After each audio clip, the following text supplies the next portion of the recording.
What's going on, guys? Welcome back. Today we're going to look at how I make boilies for free. No special ingredients required. Before we get into it, a quick disclaimer. There are a couple of different types of boilies you can buy from your local tackle shop. Some boilies are sold as long-term feed or high nutritional value bait. These boilies are good as loose feed, and they contain a lot of essential ingredients and proteins. Some boilies are sold as non-feed or attractor type baits. These tend to have lots of flavourings but not many essential ingredients or proteins, and as such they're not a very good long-term food source for the fish. I'm not a fish nutritionist, so to be on the safe side, I'm going to label the recipe that I'm going to give you today as an attractor type bait. It's good for hook baits. It's good as loose feed as long as you don't chuck kilos and kilos of it in. Let's get into it. Okay, so the first stage in making our boilies is to make the base mix. Let's have a look at the ingredients that you'll need. The first thing you're going to need is white rice. We've got this boil in the bag type in the cupboard, so I'll be using that, but any dried white rice will do.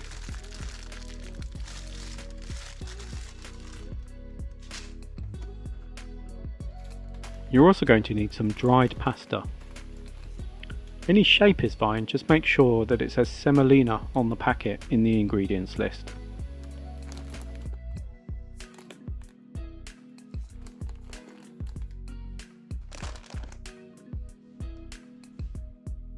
The third ingredient to the base mix is cornflakes.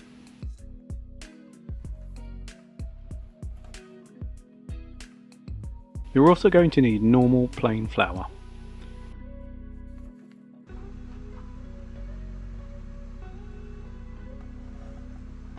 Right, let's start the mix. You will need a set of scales for this. I'm going to use a bait blender to make my life a little bit easier, but you don't need one.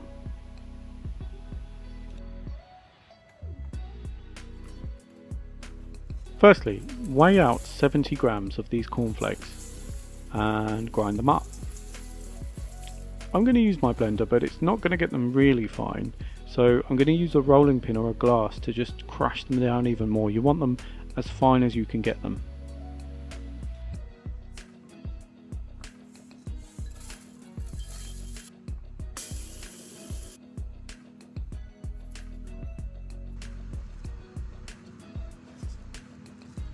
All of these products have come out of the cupboards. This is not a sponsored video, I haven't been paid, and I don't endorse any of these brands particularly. If you do like the content, please remember to leave us a like and consider subscribing, it really helps us out.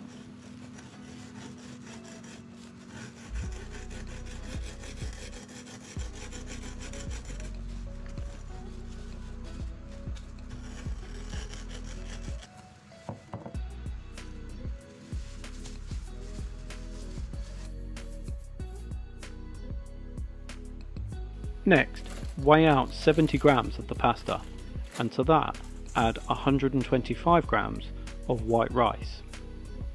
You're going to cook both.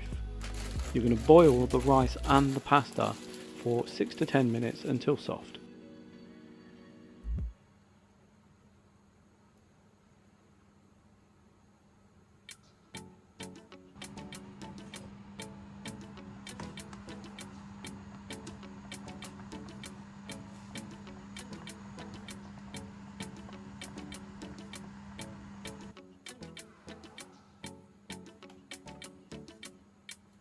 While that's in the pan, weigh out 200 grams of your plain flour.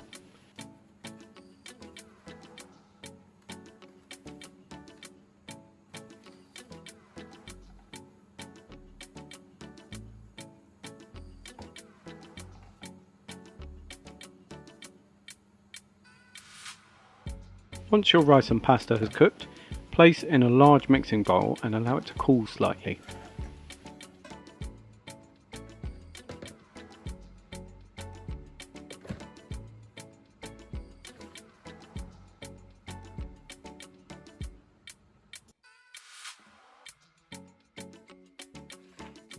Take your ground up cornflakes and add them to the plain flour.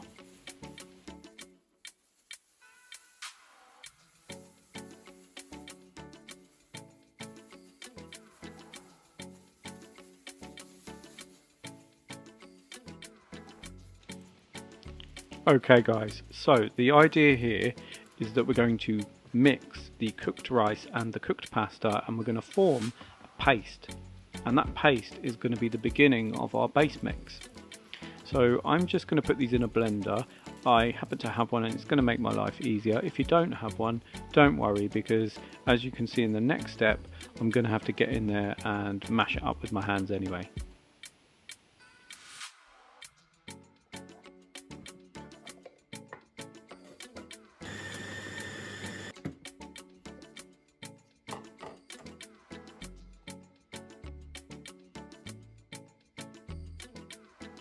Once I've got it out the blender, what I like to do is use a potato masher to really start the mix off and get it really churned up. If you don't have a blender, I'd suggest using something similar to mix everything up, because bear in mind the cooked rice and pasta will be quite hot. We're going to add a couple of eggs to the base mix, and we're also going to add a little bit of vegetable oil.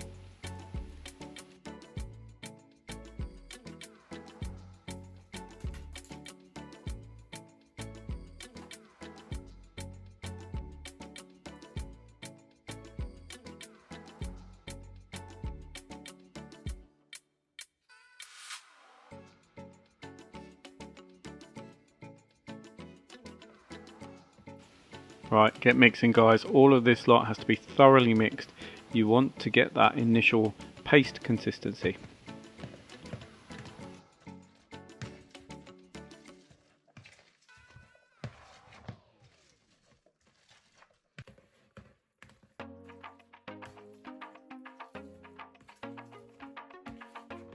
Right, once you're happy that your paste mix has been thoroughly mashed together, we're going to add a little bit of salt to the dry ingredients, and then we're going to add all the dry ingredients into your paste mix. And then we're going to carry on mixing it together and getting it to that final paste consistency.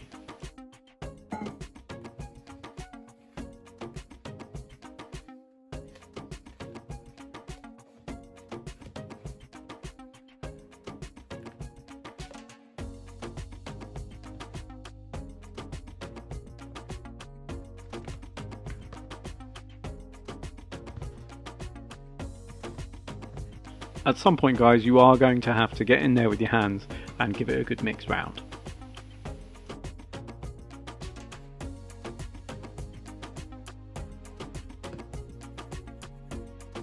We're nearly there now with the base mix guys. The ideal consistency of the paste is that it sticks to itself but not to your hands. So what we're going to do is add small amounts of flour and mix round to just dry the outside out a bit so we can work with it.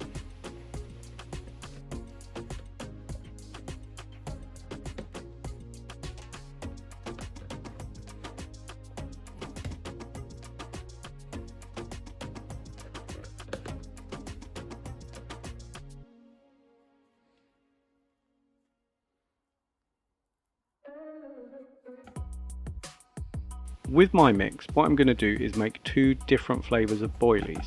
So I'm going to, at this point, weigh the base mix and split roughly in half, and then separate out into two different mixing bowls so that I can flavour them individually. If you only want to make one flavour of boilies, then you don't have to do this step.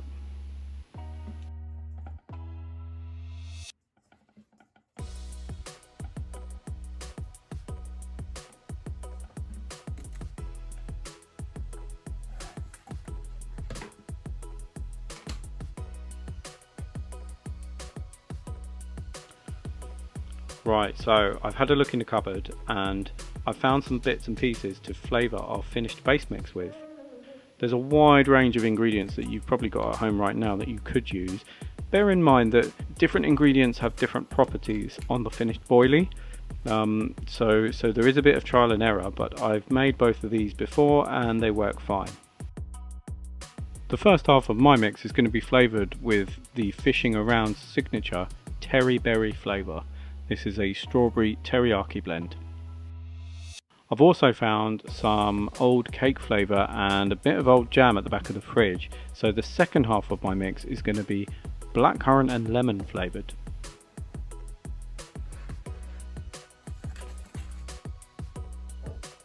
Right, let's get started. We're going to do the terry berry flavour first. Add the flavouring ingredients you've chosen into your mix and mix thoroughly.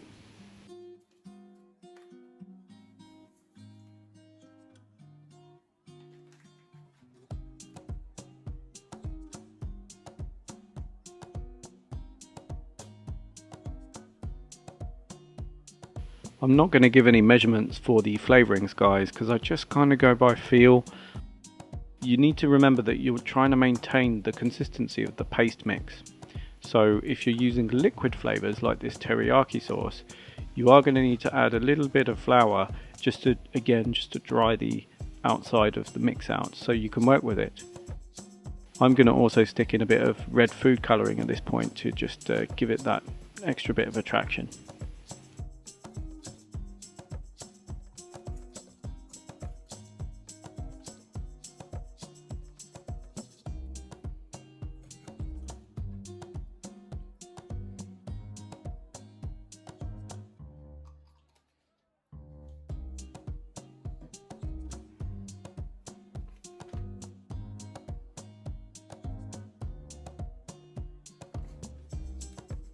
Once you're happy with your flavoured paste mix, get some flour down on your work surface, get the mix out of the bowl and start working it round just to finish the mix off and also make sure that it's the right consistency.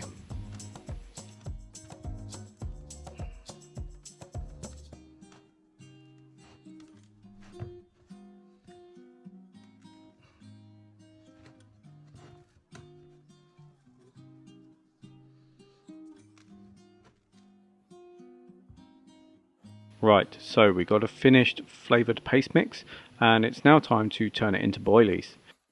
What you're going to do is tear off a small amount of the mix and we're just going to get some more flour down on the work surface and really start working that small piece round. What you're trying to make sure is not only that it's the right consistency, but also that all the colour and flavour, whatever you've added, is thoroughly mixed and all the way through.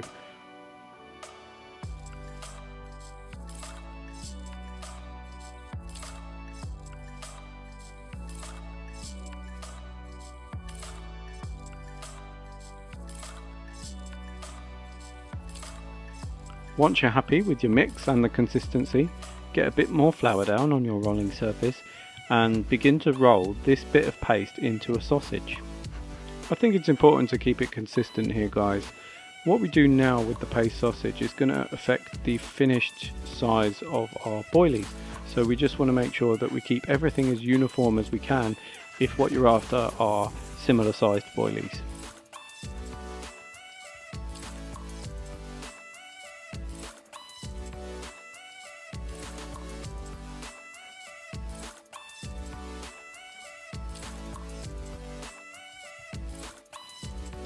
Once you're happy with your paste sausage, guys, take a knife and cut a centimetre chunk off the end. Take that chunk and roll it between your palms to form a paste ball. If you're happy with the size of the paste ball, go ahead and cut the rest of the paste sausage into similar sized chunks and then get rolling.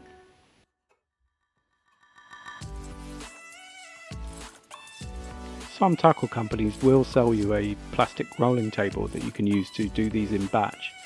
I don't have one, so I'm just going to roll these by hand.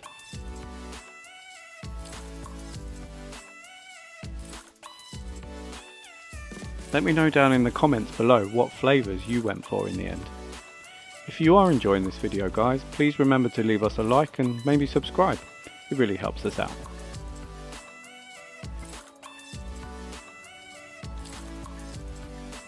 Okay, we've got our paste balls, now to finish the boilies. First, let's make the pop-ups.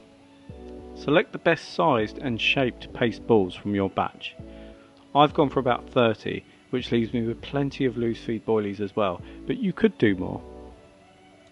Put these on a plate and stick them in the microwave for 2 minutes on full power. Then check them. Stick them back in the microwave for 30-second intervals until they are absolutely rock hard and until they just start to brown off like these. Mine took around 5 minutes in total for a batch of 30. Set these aside to cool down.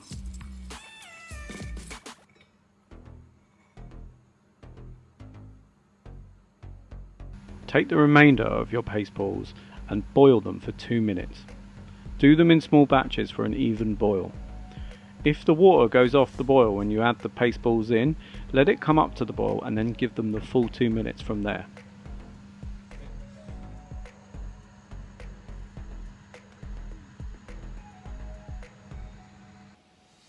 And there we go guys.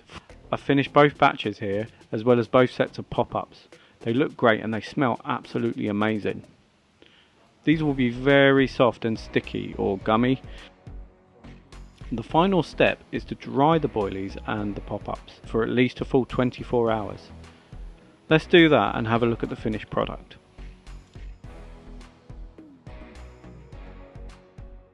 So here's the finished boilies guys. They look amazing, they smell even better, they're very fresh. They've got a lovely firm texture. These are going to be perfect as both loose feed and hook bait. They are so fresh. You can squash them with a little bit of pressure, but that's just how fresh they are. They will harden up. If you want them firmer, leave them to dry for longer, 2, 3, 4 days.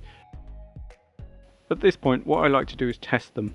So I take a glass of water and I drop a couple of the loose feed in and a couple of the pop-ups in and make sure that everything that is supposed to sink sinks and everything that's supposed to float floats.